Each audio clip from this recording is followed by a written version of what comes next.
आप सभी का स्वागत है। जैसा कि आप लोग जानते हैं, अभी हम लोग का लुसेंट सामान्य ज्ञान का एक सीरीज चल रहा है जिसमें मैं पढ़ा रही हूँ भूगोल ज्योग्राफी। इसमें आज का टॉपिक है स्थल मंडल। तो हम लोग स्थल मंडल के बारे में आज अध्ययन करेंगे। तो इसके बारे में हम लोग अध्ययन करते हैं स्थल मंडल के बारे में। तो अध्ययन को स्टार्ट करते हैं। पृथ्वी की संपूर्ण बाह्य परत जिस पर महाद्वीप एवं महासागर स्थित है। तो पृथ्वी की संपूर्ण बाह्य परत जिस पर महाद्वीप एवं महासागर स्थित है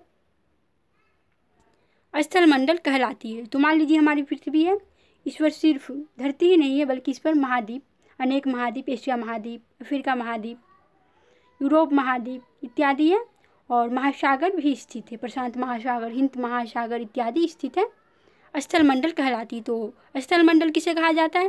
पृथ्वी की संपूर्ण बाह्य परत जिस पर महाद्वीप एवं महासागर स्थित है स्थल मंडल कहलाती है। पृथ्वी के कुछ 29% भाग पर स्थल तथा 71% भाग पर जल है। तो पृथ्वी के कुल भाग 100 है, तो उसमें 100 है 100%, तो इसमें 71% जो क्या है पानी का क्षेत्र। 71% मान लीजिए ये हमारी पृथ्वी है, तो इसमें क्या है 71% भाग इसमें पानी है। मान लीजिए हमारी पृथ्वी है, तो इसमें 71% भाग जो है पानी का क्षेत्र, 71% पानी है 71% भागों में, और 29% भाग पे 29% भाग पर क्या है स्थल है, स्थल क्षेत्र है। तो 71% भाग पे पानी है पृथ्वी के और 29% भाग पे क्या है स्थल है। पृथ्वी के भू क्षेत्रफल व जल क्षेत्रफल का अनुपात 3:7 है। तो पृथ्वी के भू क्षेत्रफल व जल क्षेत्रफल का अनुपात क्या है 3:7 का है।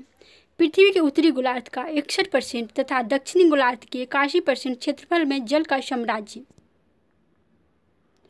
तो पृथ्वी के उत्तरी गोलार्ध का 61% तथा दक्षिणी गोलार्ध का 81% क्षेत्रफल में जल है, जल मौजूद है। तो पृथ्वी के उत्तरी गोलार्ध का 61% यानी उत्तरी गोलार्ध का 61% और दक्षिणी गोलार्ध का 81% क्षेत्रफल में क्या है जल है, जल समाया हुआ है, जल स्थित है इतना % भाग में। पृथ्वी पर अधिकतम ऊंचाई माउंट एवरेस्ट यानी 8,850 मीटर है। तो माउंट एवरेस्ट की ऊंचाई कितना है? पृथ्वी पर जो माउंट एवरेस्ट है अधिकतम ऊंचाई वाला पर्वत, चोटी है, पर्वत का चोटी है, हिमालय पर्वत का चोटी है, उसकी ऊंचाई क्या है 8,850 मीटर है, सबसे अधिक ऊंचाई है पृथ्वी पर। तथा अधिकतम गहराई मेरियान गर्त, इसका क्षेत्रफल कितना है 11,022 मीटर है। तो मेरियान गर्त का कितना है 11,022 अधिकतम गहराई में है और ऊंचाई में माउंट एवरेस्ट, और अधिकतम गहराई में मेरियान गर्त है पृथ्वी से। इस प्रकार पृथ्वी की अधिकतम ऊंचाई एवं अधिकतम गहराई में लगभग 20 किलोमीटर का अंतर है। तो इस प्रकार पृथ्वी की अधिकतम ऊंचाई एवं अधिकतम गहराई में लगभग 20 किलोमीटर का अंतर, कितना का अंतर है 20 किलोमीटर का अंतर है ऊंचाई, और यानी यहाँ ऊंचाई है, मान लीजिए यहाँ ऊंचाई है और नीचे गहराई है, तो इसके बीच का अंतर 20 किलोमीटर है।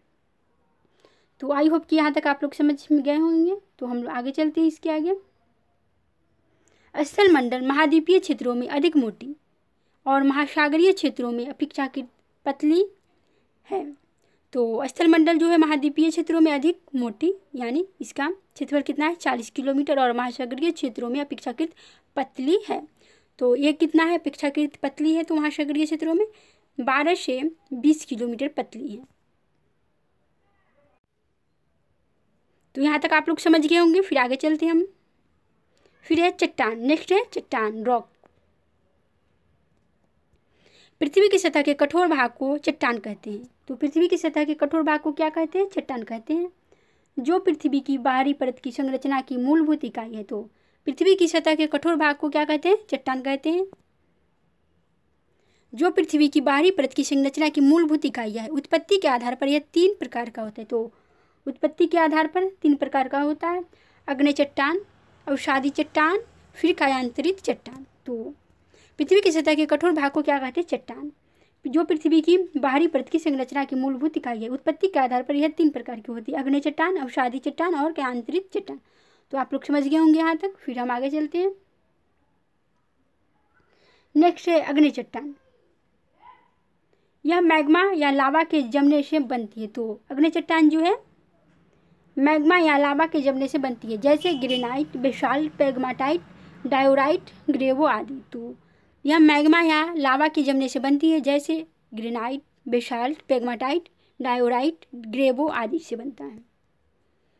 अग्नि चट्टान स्थूल परत रहित, कठोर संघनन एवं जीवाश्म रहित होती। तो अग्नि चट्टान क्या होता है? स्थूल परत रहित, कठोर संघनन एवं जीवाश्म रहित होती। आर्थिक रूप से यह बहुत ही संपन्न चट्टान चुंबकीय लोहा है।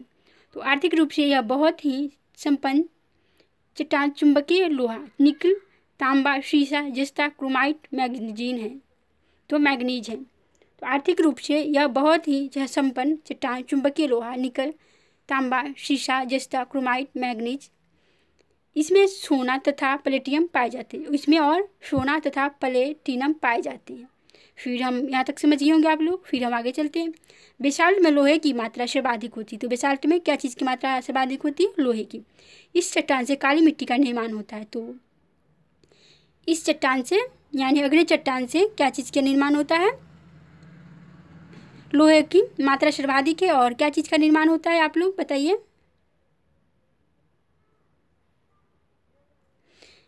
तो अग्नि चट्टान से काली मिट्टी का निर्माण होता है। पेग्माटाइट कोडरमा झारखंड में है। तो पेग्माटाइट कोडरमा जो है वर्तमान में झारखंड में पड़ता है, में पाया जाने वाला अभ्रक इन्हीं शैली में मिलता है। तो पेग्माटाइट मतलब पेग्माटाइट पाया जाने वाला अभ्रक जो है पेग्माटाइट, वह किस शैली में मिलता है? बेसाल्ट शैली में ही मिलता है। तो यहाँ तक आप लोग समझ गए होंगे। पेग्माटाइट जो है कोडरमा में मिलता है, झारखंड में पाया जाने वाला अभ्रक जो है इन्हीं शैली में मिलता है। फिर है आग्नेय चट्टानी पिंड। मैग्मा के ठंडा होकर ठोस रूप धारण करने से विभिन्न प्रकार के आग्नेय चट्टानी पिंड बनते हैं। तो मैग्मा के ठंडा होकर ठोस रूप धारण करने से विभिन्न प्रकार के आग्नेय चट्टानी पिंड बनती हैं।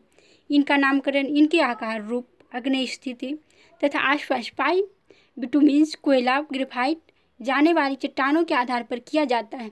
अधिकांश चट्टानी पिंड अंतर्वर्ती आग्नेय चट्टानों से बनते हैं।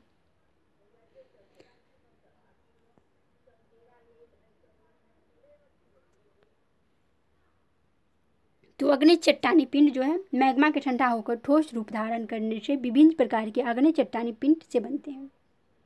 इनका नामकरण इनके आकार, रूप, आग्नेय स्थिति तथा आसपास पाए बिटुमिन्स, कोयला, ग्रेफाइट जाने वाली चट्टानों के आधार पर किया जाता है। अधिकांश चट्टानी पिंड अंतर्वर्ती आग्नेय चट्टानों से बनते हैं। तो यहाँ तक आप लोग समझ गए होंगे। फिर मैं आगे चलती हूँ।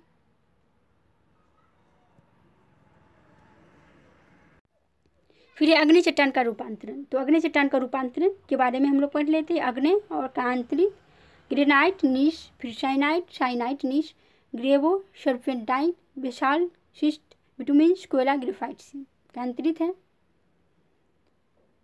बैथोलिथ यह सबसे बड़ा अग्नि चट्टानी पिंड है। तो बैथोलिथ क्या है? यह सबसे बड़ा अग्नि चट्टानी पिंड है जो अंतर्वेदी चट्टानों से बनता है। तो जो क्या चीज़ से बनता है? अंतर्वेदी चट्टानों से बनता है। यह एक पातालीय पिंड है। तो बैथोलिथ क्या है? एक पातालीय पिंड है। यह एक बड़े गुंबद के आकार का होता है। तो यह क्या होता है? एक बड़े गुंबद आकार का होता है, जिसके किनारे खड़े होते हैं। जिसके किनारे खड़े होते हैं, इसका ऊपरी तल विषम होता है। इसका ऊपरी तल जो है विषम प्रकार का होता है। यह मूलतः ग्रेनाइट से बनता है। तो यह मूलतः क्या चीज़ से बनता है? ग्रेनाइट से। बैथोलिथ क्या चीज़ से बनता है? ग्रेनाइट से बनता है। संयुक्त राज्य अमेरिका का इदाहो बैथोलिथ 40,000 वर्ग किलोमीटर से भी अधिक विस्तृत है। तो संयुक्त राज्य अमेरिका का इदाहो बैथोलिथ 40,000 वर्ग किलोमीटर से भी अधिक विस्तृत है। कनाडा का कोस्ट रेंज बैथोलिथ इदाहो से भी बड़ा है। तो कनाडा का कोस्ट रेंज बैथोलिथ इदाहो से भी बड़ा है। तो आई होप कि आप लोग यहाँ तक समझ गए होंगे। फिर आगे चलते हैं। स्टॉक के बारे में पढ़ते हैं हम लोग। छोटे आकार के बैथोलिथ को स्टॉक कहते हैं। तो स्टॉक किसे कहा जाता है? छोटे आकार के बैथोलिथ को स्टॉक कहते हैं। इसका ऊपरी भाग गोलाकार गुंबदनुमा होता है। तो इसका ऊपरी भाग गोलाकार गुंबदनुमा होता है। स्टॉक का विस्तार 100 वर्ग किलोमीटर से कम होता है। तो स्टॉक का जो विस्तार है 100 किलोमीटर से कम होता है। फिर हम लोग नेक्स्ट में चलते हैं। लेकोलिथ जब मैग्मा ऊपरी की परत को जोर से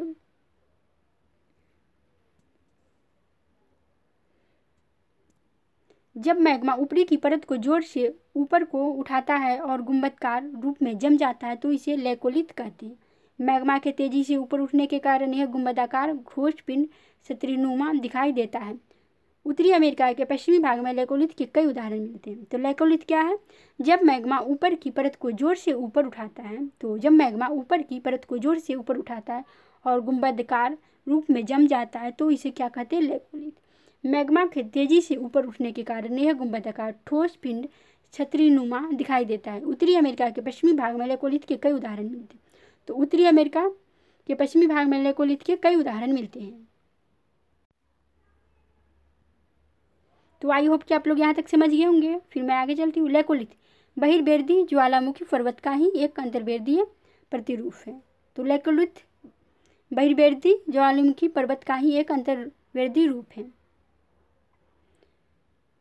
लेपोलिथ जब मैग्मा जमकर छतरीनुमा आकार ग्रहण कर लेता है तो उसे लेपोलिथ कहते हैं। लेपोलिथ दक्षिण अमेरिका में मिलते हैं। फैकोलिथ जब मैग्मा लहरदार आकृति में जमता है तो फैकोलिथ कहलाता है। जब मैग्मा लहरदार आकृति में जमता है तो क्या कहलाता है? फैकोलिथ कहलाता है। शील जब मैग्मा भूपृष्ठ के समानांतर परतों में फैलकर जमता है तो उसे शील कहते हैं। शील जब मैग्मा भूपृष्ठ के समानांतर परतों में फैलकर जमता है तो उसे क्या कहते हैं? शील कहते हैं। इसकी मोटाई 1 मीटर से लेकर सैकड़ों मीटर तक होती है। तो इसकी मोटाई 1 मीटर से लेकर सैकड़ों मीटर तक होती है। छत्तीसगढ़ तथा झारखंड में शील पाए जाते हैं। 1 मीटर से कम मोटाई वाले शील को शीट कहते हैं। डाइक जब मैग्मा किसी लंबवत दरार में जमता है तो डाइक कहलाता है। झारखंड के शिवभूमि जिले में अनेक डाइक दिखाई देते हैं। तो जब मैग्मा किसी लंबवत दरार में जमता है तो क्या कहलाता है? डाइक कहलाता है। झारखंड के शिवभूमि जिले में अनेक डाइक दिखाई देते हैं। तो आज इतना ही रहेगा। अब सारी चट्टानों और आंतरिक चट्टान के बारे में नेक्स्ट दिन पढ़ेंगे। फिर हम लोग नेक्स्ट वीडियो में मिलते हैं। आज तक इतना ही रहेगा। वीडियो को लाइक, सब्सक्राइब और शेयर जरूर कीजिएगा आप लोग को पसंद आए तो।